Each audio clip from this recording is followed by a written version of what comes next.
Hello, everybody. It's Dr. Rick Wallace here. I hope that your day has gotten off to a great start. For some of you, most of you, you're halfway through it. This week has been intense for me. I'm in one of my, what I used to call hell weeks. I don't call it hell week anymore. I call it an overdrive week, a week overdrive. And basically what it is, it's where I amp up the intensity, amp up the focus, take it to a level that is not physically, cannot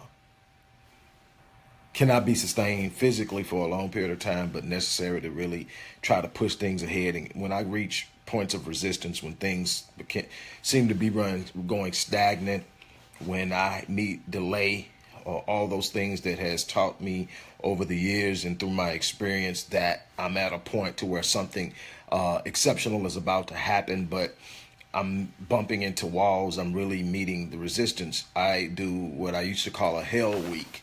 And it may go into 2 weeks, but I used to call it hell week. I call it an overdrive week now. Week overdrive. And week overdrive is a week in which I'm up early, I'm focused, I'm intense, I'm going to bed late. Things that I was doing before I had my medical issue because I drove myself to the ground almost on a daily basis. Before I had that issue, I was doing 105 hours a week, every week. I've cut those hours back some, but I'm still up every morning at 5. Well, yesterday I was up at 2:22. Couldn't sleep, mind going 100 miles an hour. And that was just that part of me that knows what happens when I normally have these weeks. Normally these weeks are followed by some pretty significant things. So I'm excited about that. It's intense for me. I hope your week has gotten off to a great start. I hope that you are set to see something exceptional happen in your life. And so what I want to talk to you about briefly, when we talk about things happening, exceptional things happening in your life, one thing that I want to get across to you is you've got to learn how to see and appreciate the small things so that the energy and the mindset is right to receive the greater and the more powerful and the more emphasized and things we consider to be phenomenal. Let me explain something to you. Greatness is a bunch of little things that you do, the little details that nobody's going to ever see you do. Those small things done right, done the way they're supposed to be done at a level of excellence on a consistent basis. That's how greatness is achieved. It's not the big things. The big things are a result of all the small things that you do well every day that nobody's going to pat you on the back for. Nobody's going to tell you how awesome you are for. Those are the things that will get you the pats on the back. Those are the things that will increase the zeros in your bank account. Those are the things that will increase your impact in the community and in the world around you to make a difference, to build a legacy. But it starts with doing the small things right.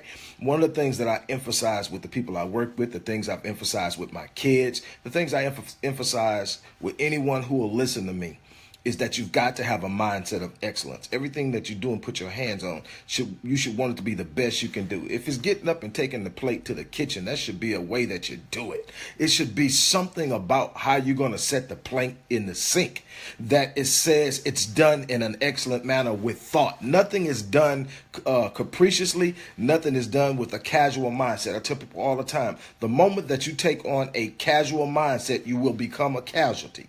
That is the thing you got to do. There is no time to stop back, lay back. Everybody wants this comfort. Everybody's looking for this place where they can go and just chill. That's what you're looking for. That's not where you find greatness. That's not where you find phenomenal. That's not where you find exceptional. That's not where you find extraordinary. Where you find mediocrity is study looking for those comfort spots and comfort zones along the way. You create comfort zones by increasing your tolerance for intensity. So you become comfortable with the challenge. You don't find comfort by easing away from the challenge. You make yourself comfortable with the challenge. You develop an intensity within yourself that allows you to deal with all of the things that are going to challenge you along the way, and you feel uncomfortable when you're not being challenged. That's excellence. That's demanding something of yourself. What I was actually going to share with you about, that wasn't even it, but that's something that we've got to be better at. We've got to demand something for it. The one thing you do, the first thing you do, matter of fact, posting or publishing an article on that later on today or first thing in the morning about the first step you've got to make. You've got to raise your standards. You've got to raise the standards of what you expect from yourself, because God and the universe is only going to meet you at the level of your expectations, not higher. You can't expect something and get anything more than what you expect. Your expectations for your life, your expectations for your future, your expectations for all of the things that are associated with you and your destiny are setting the boundaries of your accomplishments and your achievements. You will never go beyond what you expect from yourself, what you demand out of yourself based on your expectations, which are your standards. And when you raise your standards, you will automatically lower your tolerance for what you're willing to accept on the negative side. And what I mean by that, when you raise your standards, you will lower your tolerance for excuses. Why I haven't done this yet? Why I'm still here? Why I haven't done that? The bottom line is, I look at myself every day, and when I look at myself, I am not happy with my progress while I know I've made progress.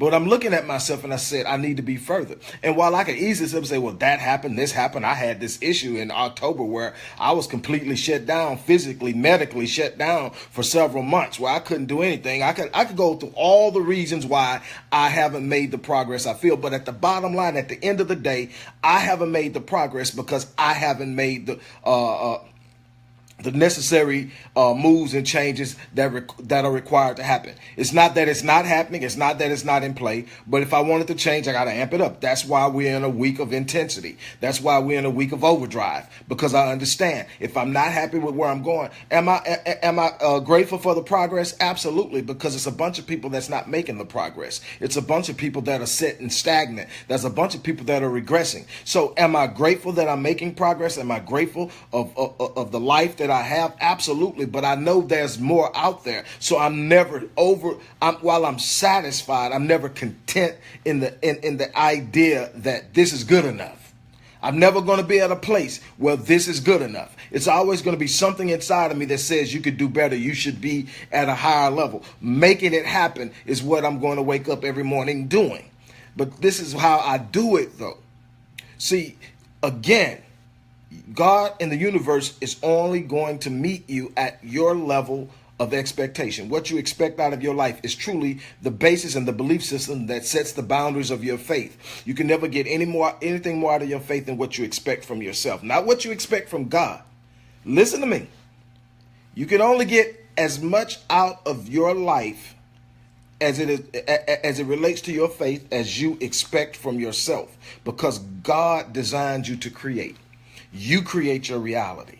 You create your reality through the decisions you make. You create your reality through the thought processes and habits you develop based on your belief system. In other words, until your belief in God becomes connected to your belief in yourself, you're going to always find yourself performing at a low standard, because you're expecting God to do for you what he designed you to do for yourself. And that's just simply the way the universe works. God's not going to come down and do all of this stuff for you when he designed you to do it.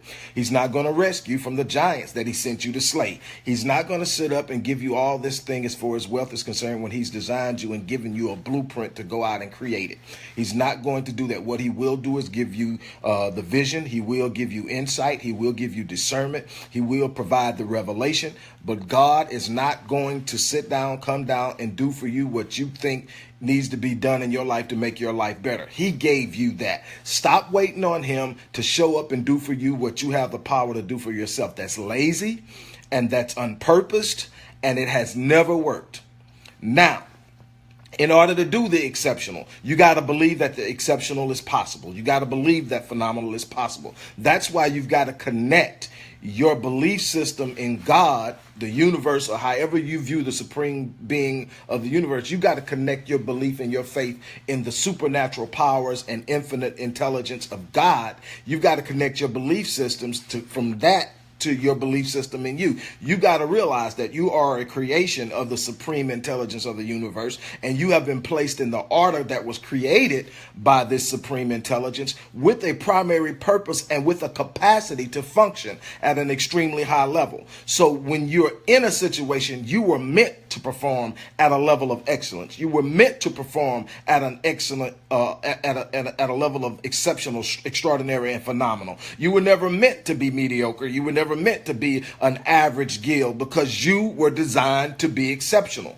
Every part of your design is exceptional. The way that your mind works is exceptional. The way that your body functions, when it's optimally functioning, when you're eating right, when you're eating to be healthy, when you're eating to be energized, when you're eating to have long health and longevity, when you're exercising for strength and stamina and performance, when your mind is being challenged by reading, by learning, by getting the knowledge, getting the understanding, and getting the wisdom. There's nothing that can be withheld from you when you believe that if you apply the genius of your design with the power and the energy of faith and high expectations, and you go out and you apply the action and take the actions necessary, that anything can be withheld from you. It's absolutely impossible that when you step out believing that something is within your grasp and you start moving toward it and you start taking action, that anything can stop you, or anything that is within your sights that you are pursuing can be withheld from you. It's absolutely impossible, but you got to be unreasonable. You've got to be unreasonable in your thinking, because see, we've allowed the idea of reason and reality to shape our belief system. We've allowed the idea and concept of reason to snatch away our ability to dream big and expand our vision and go after things that other people won't go after. And so we shrink back into this mindset of reality, what's reasonable, what's realistic, and we lose sight of the grandness of our design and the massive expanse of what we've been created to do, and we sit down and become comfortable in just getting by. We become comfortable with living lives that are just slightly better than our parents. We become comfortable with being able to sit up and just find people that are doing worse than us and find solace in that, when we were meant to do so much more. Be unreasonable. Demand from life the exceptional, and it will deliver it, because life will always pay whatever price you demand of it. When you demand it in faith, with intent to pursue, life will pay the price. Life will always pay the price of whatever you demand from it. I love you guys. I hope that something I shared with you resonates. I'm looking forward to doing some awesome things in the future. Stay tuned. Go to the site, www.rickwallacephd.link. Check out what's going on there. Some of you, if you decide to work with me one-on-one, I look forward to working with you. But stay tuned, man. Just keep your eyes on the prize and elevate your head and keep your head up, so that what you're focusing on is at an elevated level, so you are climbing consistently towards something greater. You're going to have to put the work in. This isn't a life of ease. This isn't just wishful thinking. That's not what the law of attraction is about. That's not what the law of vibration is about. You got to understand cause and effect. The law of cause and effect. Whatever you put into motion, the seed you plant produces the harvest associated with the seed. If you want to change your harvest, you've got to change what you're planting. That begins with your thought processes. Your thoughts are your seeds. What you plant in your mind in the way of thoughts is going to produce your reality in the harvest. So keep that in mind. I love you guys. As I always say, I'm on down E. I'm giving everything I got. I encourage you to do the same thing. Have an awesome day. Enjoy yourself. See you guys on tomorrow.